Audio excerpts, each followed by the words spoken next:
Hello everybody and welcome to another episode of the Supercar Diaries.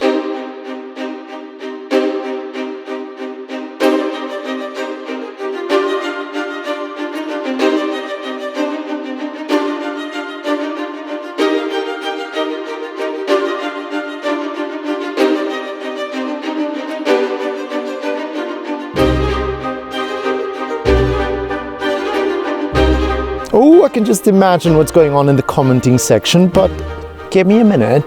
This is the SF90. It is Ferrari's first for everybody production hybrid supercar.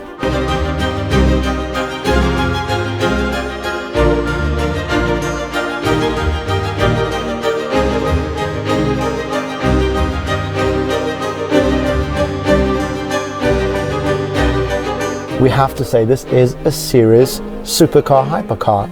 It has all that performance, but in here you can also have the best world of luxury.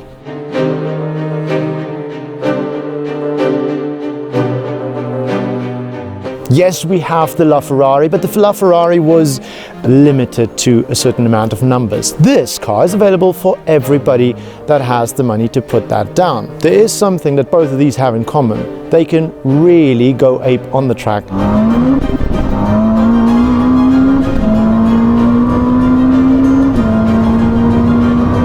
The speed is insane. But then the SF90 can do this.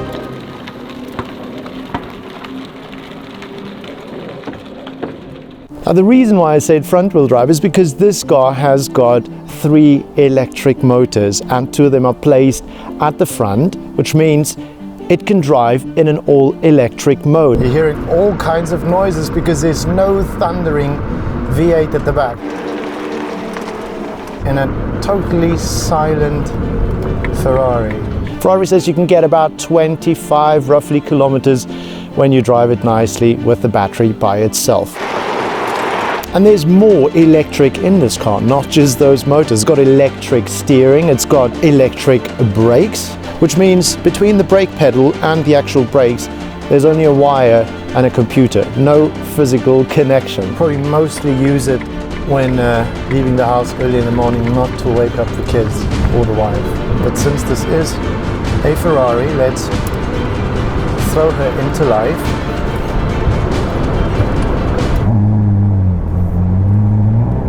Oh.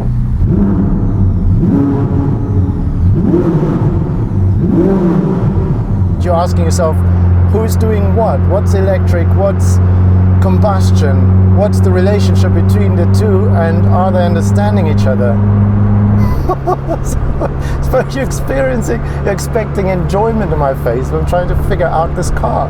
This hybrid car with a 3.9 litre twin turbocharged V8 engine, wait for it, that has been bored into a now 4 litre, as we said, really lying down in the bosom of this car. I've never seen a car with an engine placed so low. And that 4 litre twin turbocharged V8 produces 770 kilowatts by itself, and the electric motors combined will give you 230 with a whopping, mind-bending, nose hair pulling, out of your mind 1,000 horsepower.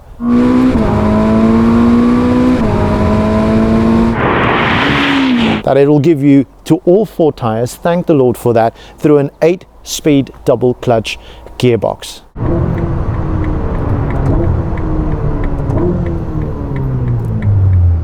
Zero to 100, 2.5 seconds. 200, 6.7. Top speed, 340. Wow, the speed is insane. I feel that it's a little bit longer than the F8, but I can't say for sure. It's mostly because of the elongated nose and the fact that it has a sort of inward slant in the middle section. It also has the same S-duct air inlet system in the front, similar to the 488 Pista, chasing that air over the bonnet, over the car. This car obviously working the aerodynamics to 400 kilograms of pressure at about 250 kilometers per hour, which is a really good thing.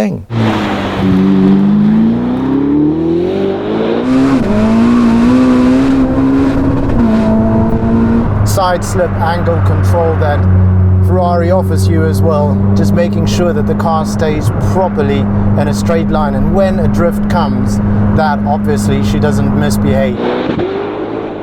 I mean, this is a stock standard version, it's a base model, which means there are hardly any exciting bits on this. This is about as bare as you're ever gonna see an SF90. What do you guys think about the look on this car? The front lip of this car, I think, could do with a little bit more carbon fiber. Also, these fins on the side, this little bit over here. But I think all of those things are going to happen once we get our fingers on it. On the top side of the hood, just underneath the window, there's this black portion over here. Now, in the Ferrari 812 Superfast, we have a carbon fiber section that fits in nicely under there on the Ferrari F8 as well. Whew, let's talk about the wheels. What do you guys think about the wheels in this car? I feel that they almost a little bit small. I feel this car could do with a set of different wheels, just a different look. I loved what we did with the F8 in that grey with the golden rim. I suppose this car can look equally awesome if it had the same. I love the fact that it has really strong, encouraging red braking calipers.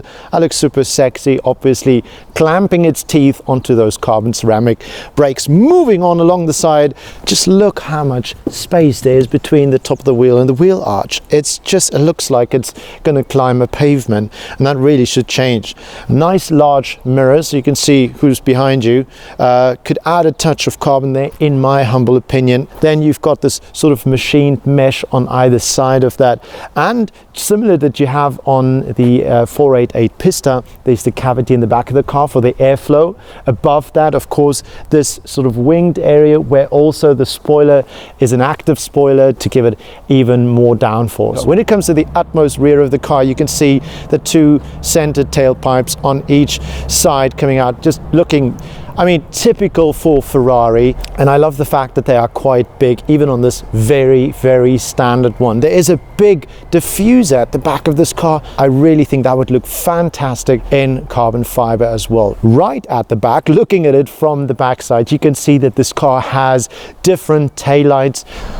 Now, our SF90 might be a hybrid, but she still has that 4-litre twin turbocharged V8 resting really deep in her bosom. So we obviously want to know, how loud is this engine in stock form? 105.4 decibel, not very loud. I think that plane is nearly louder.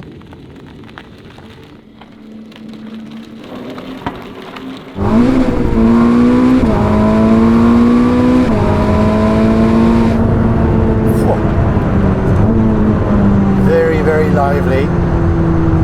There's a lot of the job that the driver is actually doing is being taken over. The car's doing the thinking for you.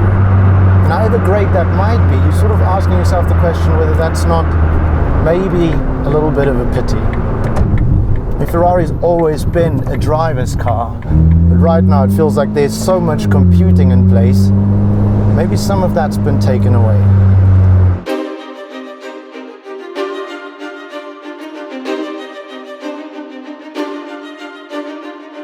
Now, the interior of the SF90 has been totally redesigned. It's a nice touch of leather. I love the red stitching. The seats look really, really great. I absolutely love this duct over here with the sort of honeycomb look at the back. Looks like an air vent over here. The emblem engraved into the leather there, stitched this beautiful prancing horse. And then this Alcantara bit with the red sort of accents. Just really love that. And one of the big things they've changed is making things more digital. Now, the big screen over here has got a 16-inch touch screen. They've kept the iconic big centerpiece. That, of course, a lovely looking screen. Also slightly caved in there, so you can just see through the steering wheel. Now, the steering wheel by itself, we have to say, is also totally been revolutionized. A brand new steering wheel for the SF90, and it's got, get this, touch pads. You can now scroll around and activate and deactivate various things by simply touching areas on the steering wheel. Even the start of the engine is now merely a little light that you can touch. Then that 4-litre twin turbocharged engine will jump up into life. The Manettino switch is, thank God, still a manual one, which you can turn here, but then there is quite a sense of occasion going up on your digital display over here, which is so exciting. I love it when a car makes a bit of an occasion from selecting your different driving modes. And here with the Manettino switch, you have that on here. I'm not 100% sure about the touch pads on here. I think the steering wheel is a very emotional thing. It's an aesthetic thing, something you touch. And maybe if you're doing a longer journey and you're not racing and you want to just rest your hands somewhere on the wheel, you might eventually just brush over something, and who knows if you maybe activate or deactivate something. Paddles situated at a perfect position, good rake and reach. The seats are comfortable, at least from the amount of time I've spent in this car. One of the great things Ferrari has done with the SF90 is they've really given us this gorgeous gear selector lever down there that harkens back to an era where we had manual shifters. Ferrari, that's a really, really nice touch. And then just under the SF90 Stradale logo over here, you have another screen similar to what you have in some of the other Ferraris, where your passenger can see all kinds of information about how fast you're driving and so on and so forth. Try not to throw up. This looks like a Zippo.